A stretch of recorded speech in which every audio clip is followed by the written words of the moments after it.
What Web3 is doing is actually keeping the dynamic part of the content, which is very, very important because a lot of these ecosystems have added a lot of value to us. Today, a lot of NFTs are deemed to be digital art and collectibles.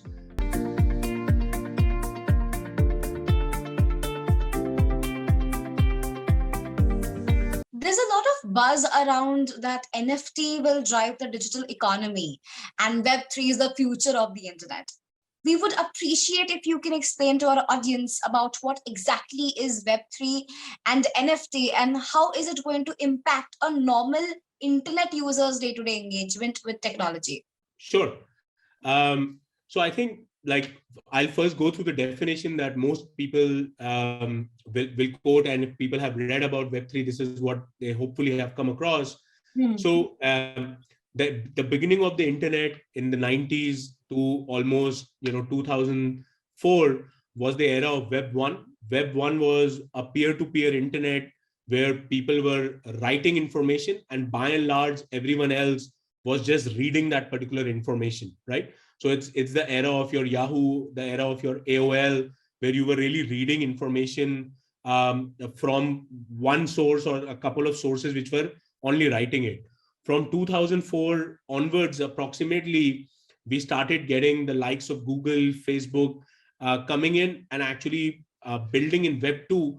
And the change in Web 2 was that you could now interact and create that information dynamically, right? So whether that was your Facebook posts, whether that was information that you wrote on Wikipedia, which the community approved, and it could actually start changing dynamically, the content started becoming dynamic and started becoming creator-owned, right? So there was a democratization of content creation, and there was a dynamic element that once I created the content, the time it took for it to upload and for other people to see it and react to it in terms of likes and comments, etc., would be very, very quick. So predominantly the era of mobile apps, of social media, is dominated by this era of dynamic content creation and creator economy.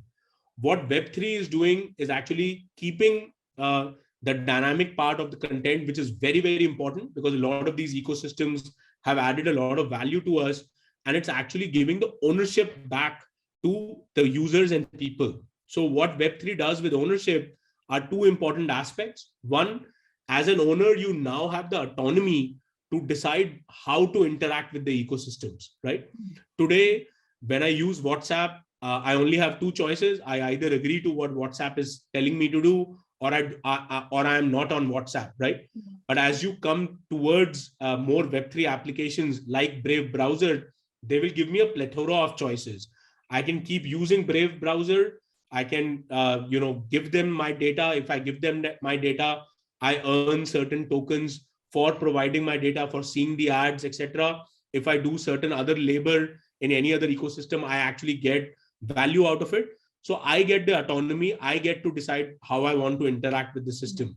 The second part is ownership also brings, good behavior, right? Because now I'm an owner, I'm a long-term player of that ecosystem. I will care about that ecosystem and I will become a good actor in that ecosystem. So today, obviously, you cared about your Instagram profile, but to care about Instagram as a community and a company was very limited. Now that you have actually made me part owner of that, and I will benefit from the community growing, benefit from that ecosystem growing, I will actually also do good functions and good behavior to promote that, which means that the acceleration of good ecosystems in Web3 will be a lot faster than it was in Web 2, because now the entire community is incentivized to actually make that ecosystem much larger and actually provide value to all of us together.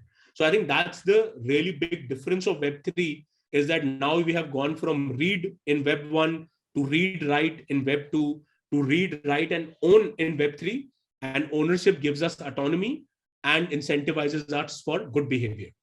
So that's the aspect of Web3 itself.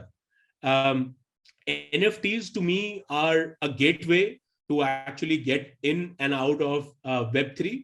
They are a technology layer. Today, a lot of NFTs are deemed to be digital art and collectibles, But what NFTs are basically providing you, you can think of it as your identity, as your information stored for the digital ecosystems, right? So what I believe will eventually happen, and why NFTs are very powerful, is that the digital Anshul will actually be a master NFT contract. Every digital good that I own, whether that's a car, a costume, my digital specs, a hairstyle that I have digitally, digital currencies in terms of Bitcoin, Ethereum, or or other digital currencies that I own, will all be part of my master NFT contract, right? Like in real life, the land itself is owned by Anshul. It isn't the other way around. Similarly, in the Web3 world and in the metaverse, all these digital goods will be owned by the digital identity of Anshul, which will actually be my identity in the Web3 and the metaverse, which is why NFTs are very powerful.